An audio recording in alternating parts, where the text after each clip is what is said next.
मंगल भवनय मंगलहारी द्रवहु सुदशरथ अजर बिहारी। जय सिया राम जय जय सिया राम, जय सिया राम जय जय सिया राम।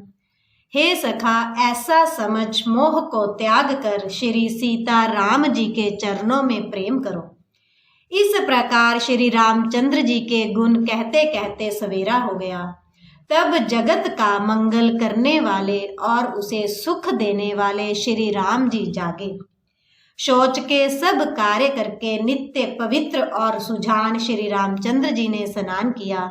फिर बड़ का दूध मंगाया और छोटे भाई लक्ष्मण जी सहित उस दूध से सिर पर जटाएं बनाई। यह देखकर सुमंत्र जी के नेत्रों में जल छा गया। उनका हृदय अत्यंत जलने लगा, मुंह मलिन उदास हो गया। वे हाथ जोड़कर अत्यंत दीन वचन बोले, हे नाथ, मुझे कौशलनाथ दशरथ जी ने ऐसी आज्ञा दी थी कि तुम रथ लेकर श्री राम जी के साथ जाओ। वन दिखाकर गंगा स्नान कराकर दोनों भाइयों को तुरंत लौटा लाना। सब संशय और संकोच को दूर करके लक्ष्मण राम सीता को फिरा लाना। महाराज ने ऐसा कहा था, अब प्रभु जैसा कहें मैं वही करूं। मैं आपकी बलिहारी हूं। इस प्रकार विनती करके वे श्री रामचंद्र जी के चरणों में गिर पड़े और उन्होंने उन्हें बालक की तरह रो दिया और कहा, हे तात, कृपा करके वही कीजिए जिससे अयोध्या अनाथ ना हो। श्री राम जी ने मंत्री को उठाकर धैर्य बंधाते हुए कहा, समझाया कि हे तात, आपने तो धर्म के सभी सिद्धांतों को छान डाला है। शिबी, दधीची और राजा हरिश्चंद्र ने धर्म के लिए करोड़ों अनेकों कष्ट सहे थे। बुद्धिमान राजा रंतिदेव और बलि बहुत से संकट सहकर भी धर्म को पकड़े रहे। उन्होंने धर्म का परित्याग नहीं किया। वेद, शास्त्र और पुराणों में कहा गया है कि सत्य के समान दूसरा धर्म नहीं है। मैंने उस धर्म को सहज ही पा लिया है। इस सत्य रूपी धर्म का त्याग करने से तीनों लोकों में अपयश छा जाएगा। प्रतिष्ठित पुरुष के लिए अपयश की प्राप्ति करोड़ों मृत्यु के समान भीषण संताप देने वाली है। हे तात, मैं आपसे अधिक क्या कहूँ। लौटकर उत्तर देने में भी पाप का भागी होता हूँ। आप जाकर पिताजी के चरण पकड़कर करोड़ों नमस्कार के साथ ही साथ हाथ जोड़कर विनती करिएगा कि हे तात, आप मेरी किसी बात की चिंता ना करें। आप भी पिता के समान ही मेरे बड़े हितैषी हैं। हे तात, मैं हाथ जोड़कर आपसे विनती करता हूँ कि आपका भी सब प्रकार से वही कर्तव्य है जिसमें पिताजी हम लोगों के सोच में दुख ना पावें। श्री रघुनाथ जी और सुमंत्र का यह संवाद सुनकर निषाद राज कुटुंबियों सहित व्याकुल हो गया। फिर लक्ष्मण जी ने कुछ कड़वी बात कही। प्रभु श्री रामचंद्र जी ने उसे बहुत ही अनुचित जानकर उनको मना किया। श्री रामचंद्र जी ने सकुचाकर अपनी सौगंध दिलाकर सुमंत्र जी से कहा कि आप जाकर लक्ष्मण का यह संदेश ना कहिएगा। सुमंत्र ने फिर राजा का संदेश कहा कि सीता वन में क्लेश न सह सकेंगी, अतएव जिस तरह सीता अयोध्या को लौट आवे, तुमको और श्री रामचंद्र जी को वही उपाय करना चाहिए। नहीं तो मैं बिल्कुल ही बिना सहारे का होकर वैसे ही नहीं जीऊंगा जैसे बिना जल के मछली नहीं होती। सीता के मायके, पिता के घर और ससुराल में सब सुख है। जब तक यह विपत्ति दूर नहीं होती तब तक वे जब जहाँ जी चाहे वहीं सुख से रहेंगी। राजा ने जिस दीनता और प्रेम से विनती की है, वह दीनता और प्रेम कहा नहीं जा सकता। कृपा निधान श्री रामचंद्र जी ने पिता का संदेश सुनकर सीता जी को करोड़ों अनेकों प्रकार से सीख दी उन्होंने कहा, जो तुम घर लौट जाओ तो सास ससुर गुरु प्रियजन एवं कुटुंबी सब की चिंता मिट जाए। पति के वचन सुनकर जानकी जी कहती हैं, हे प्राणपति, हे परम स्नेही, सुनिए। हे प्रभु, आप करुणामय और परम ज्ञानी हैं, कृपा करके विचार तो कीजिए। शरीर को छोड़कर छाया अलग कैसे रोकी रह सकती है? सूर्य की प्रभा सूर्य को छोड़कर कहाँ जा सकती है और चांदनी चंद्रमा को त्याग कर कहाँ जा सकती है? इस प्रकार पति को प्रेममयी विनती सुनाकर सीता जी मंत्री से सुहावनी वाणी कहने लगी, आप मेरे पिताजी और ससुर जी के समान मेरा हित करने वाले हैं। आपको मैं बदले में उत्तर देती हूँ, यह बहुत ही अनुचित है, किंतु हे तात, मैं आरत होकर ही आपके सन्मुख हुई हूँ, आप बुरा ना मानिएगा। आर्यपुत्र, स्वामी के चरण कमलों के बिना जगत में जहाँ तक नाते हैं सभी मेरे लिए व्यर्थ हैं। मैंने पिताजी के ऐश्वर्य की छटा देखी है, जिनके चरण रखने की चौकी से सर्व शिरोमणि राजाओं के मुकुट मिलते हैं, अर्थात बड़े बड़े राजा जिनके चरणों में प्रणाम करते हैं। ऐसे पिता का घर भी, जो सब प्रकार के सुखों का भंडार है, पति के बिना मेरे मन को भूल कर भी नहीं भाता। मेरे ससुर कौशल राज चक्रवर्ती सम्राट हैं, जिनका प्रभाव 14 लोकों में प्रकट है। इंद्र भी आगे होकर जिनका स्वागत करता है और अपने आधे सिंहासन पर बैठने के लिए स्थान देता है। ऐसे ऐश्वर्य और प्रभावशाली ससुर, उनकी राजधानी अयोध्या का निवास, प्रिय कुटुंबी और माता के समान सासुएं, ये कोई भी श्री रघुनाथ जी के चरण कमलों की रज के बिना मुझे स्वप्न में भी सुखदायक नहीं लगते। दुर्गम रास्ते, जंगली धरती, पहाड़, हाथी, सिंह, अथाह तालाब एवं नदियां, कोल, बील, हिरन और पक्षी प्राणपति रघुनाथ जी के साथ रहते ये सभी मुझे सुख देने वाले होंगे। अतः सास और ससुर के पांव पकड़कर मेरी ओर से विनती कीजिएगा कि वे मेरा कुछ भी सोच ना करें। मैं वन में सद्भाव से ही सुखी हूँ। वीरों में अग्रगण्य तथा धनुष और बाणों से भरे तरकश धारण किए मेरे प्राणनाथ और प्यारे देवर साथ हैं। इससे मुझे ना रास्ते की थकावट है, ना भ्रम है और ना मेरे मन में कोई दुख ही है। आप मेरे लिए भूल कर भी सोच ना करें। सुमंत्र सीता जी की शीतल वाणी सुनकर ऐसे व्याकुल हो गए जैसे सांप मणि खो जाने पर। नेत्रों से कुछ सूझता नहीं, कानों से सुनाई नहीं देता, वे बहुत व्याकुल हो गए, कुछ कह नहीं सकते। श्री रामचंद्र जी ने उनका बहुत प्रकार से समाधान किया, तो भी उनकी छाती ठंडी ना हुई। साथ चलने के लिए मंत्री ने अनेकों यत्न किए, युक्तियां पेश की, पर रघुनंदन श्री राम जी उन सब युक्तियों का यथोचित उत्तर देते गए। श्री राम जी की आज्ञा मेटी नहीं जा सकती। कर्म की गति कठिन है, उस पर कुछ भी वश नहीं चलता। श्री राम, लक्ष्मण और सीता जी के चरणों में सिर नवाकर सुमंत्र इस तरह लौटे जैसे कोई व्यापारी अपना मूलधन पूंजी गंवाकर लौटे। सुमंत्र ने रथ को हाँका, घोड़े श्री रामचंद्र जी की ओर देख देख कर हिनहिनाते हैं। यह देखकर निषाद लोग विषाद के वश होकर सिर धुन धुन कर पीट पीट कर पछताते हैं।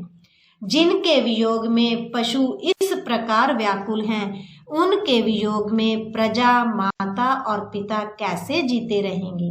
श्री रामचंद्र जी ने जबरदस्ती सुमंत्र को लौटाया। तब आप गंगा जी के तीर पर आए। श्री राम ने केवट से नाव मांगी, पर वह लाता नहीं। वह कहने लगा, मैंने तुम्हारा मर्म भेद जान लिया। तुम्हारे चरण कमलों की धूल के लिए सब लोग कहते हैं कि वह मनुष्य बना देने वाली कोई जड़ी है, जिसके छूते ही पत्थर की शिला सुंदरी स्त्री हो गई। मेरी नाव तो काठ की है, काठ पत्थर से कठोर तो होता नहीं। मेरी नाव भी मुनि की स्त्री हो जाएगी और इस प्रकार मेरी नाव उड़ जाएगी। मैं लुट जाऊंगा अथवा रास्ता रुक जाएगा, जिससे आप पार ना हो सकेंगे और मेरी रोजी मारी जाएगी। मेरी काम कमाने खाने की राह ही मारी जाएगी। मैं तो इसी नाव से सारे परिवार का पालन पोषण करता हूँ, दूसरा कोई धंधा नहीं जानता। हे प्रभु, यदि तुम अवश्य ही पार जाना चाहते हो तो मुझे पहले अपने चरण कमल पखारने धो लेने के लिए कह दो। हे नाथ, मैं चरण कमल धोकर आप लोगों को नाव पर चढ़ा लूंगा। मैं आपसे कुछ उतराई नहीं चाहता। हे राम, मुझे आपकी दुहाई और दशरथ जी की सौगंध है, मैं सब सच सच कहता हूँ। लक्ष्मण भले ही मुझे तीर मारे, पर जब तक मैं पैरों को पखार ना लूंगा तब तक हे तुलसीदास के नाथ, हे कृपालु, मैं पार नहीं उतारूंगा। केवट के प्रेम में लपेटे हुए अटपटे वचन सुनकर करुणा धाम श्री रामचंद्र जी जानकी जी और लक्ष्मण जी की ओर देखकर हंसे। कृपा के समुद्र श्री रामचंद्र जी केवट से मुस्कुराकर बोले, भाई, तू वही कर जिससे तेरी नाव ना जाए। जल्दी पानी ला और पैर धो ले, देर हो रही है, पार उतार दे। एक बार जिनका नाम स्मरण करते ही मनुष्य अपार भव सागर के पार उतर जाते हैं और जिन्होंने वामनवत अवतार में जगत को 3 पग से भी छोटा कर दिया था, 2 ही पग में त्रिलोकी को नाप लिया था, वही कृपालु श्री रामचंद्र जी गंगा जी से पार उतारने के लिए केवट का निहोरा कर रहे हैं। प्रभु के इन वचनों को सुनकर गंगा जी की बुद्धि मोह से खिंच गई थी कि ये साक्षात भगवान होकर भी पार उतारने के लिए केवट का निहोरा कैसे कर रहे हैं। परंतु समीप आने पर अपनी उत्पत्ति के स्थान पद नखों को देखते ही उन्हें पहचान कर देव नदी गंगा जी हर्षित हो गई। वे समझ गई कि भगवान नर लीला कर रहे हैं। इससे उनका मोह नष्ट हो गया और इन चरणों का स्पर्श पाकर प्राप्त करके मैं धन्य होंगी, यह विचार कर वे हर्षित हो गई। केवट श्री रामचंद्र जी की आज्ञा पाकर कटोते में भर कर जल ले आया। अत्यंत आनंद और प्रेम में उमंग कर वह भगवान के चरण कमल धोने लगा। सब देवता फूल बरसाकर सिहाने लगे कि इसके समान पुण्य की राशि कोई नहीं है। चरणों को धोकर और सारे परिवार सहित स्वयं उस जल चरणोदक को पीकर पहले उस महान पुण्य के द्वारा अपने पितरों को भव सागर से पार कर फिर आनंद पूर्वक प्रभु श्री रामचंद्र को गंगा जी के पार ले गया। निषाद राज और लक्ष्मण जी सहित श्री सीता जी और श्री रामचंद्र जी नाव से उतरकर गंगा जी की रेत भालू में खड़े हो गए। तब केवट ने उतरकर दंडवत की। उसको दंडवत करते देखकर प्रभु को संकोच हुआ कि इसको कुछ दिया नहीं।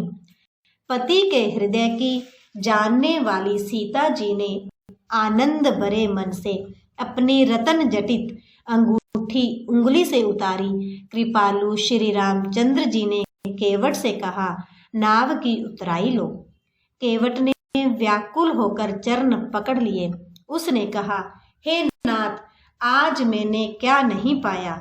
मेरे दोष दुख और दरिद्रता की आग आज बुझ गई है। मैंने बहुत समय तक मजदूरी की, विधाता ने आज बहुत अच्छी भरपूर मजदूरी दे दी। हे नाथ, हे दीनदयाल, आपकी कृपा से अब मुझे कुछ नहीं चाहिए। लौटती बार आप मुझे जो कुछ देंगे वह प्रसाद मैं सिर चढ़ाकर लूंगा। प्रभु श्री राम जी, लक्ष्मण जी और सीता जी ने बहुत आग्रह किया, पर केवट कुछ नहीं लेता।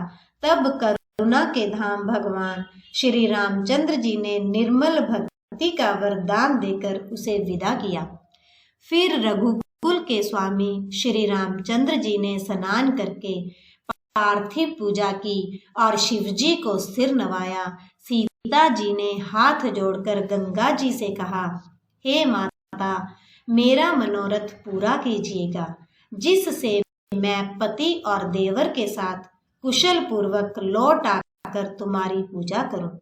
सीता जी की प्रेम रस में सनी हुई विनती सुनकर तब गंगा जी के निर्मल जल में श्रेष्ठ वाणी हुई, हे रघुवीर की प्रियतमा जानकी, सुनो तुम्हारा प्रभाव जगत में किसे नहीं मालूम। तुम्हारे कृपा दृष्टि से देखते ही लोग लोकपाल हो जाते हैं। सब सिद्धियां हाथ जोड़े तुम्हारी सेवा करती हैं। तुमने जो मुझको बड़ी विनती सुनाई, यह तो मुझ पर कृपा की और मुझे बढ़ाई दी है, तो भी हे देवी, मैं अपनी वाणी सफल होने के लिए तुम्हें आशीर्वाद दूंगी। तुम अपने प्राणनाथ और देवर सहित कुशल पूर्वक अयोध्या लौटोगी। तुम्हारी सारी मनोकामनाएं पूरी होंगी और तुम्हारा सुंदर यश जगत भर में छा जाएगा।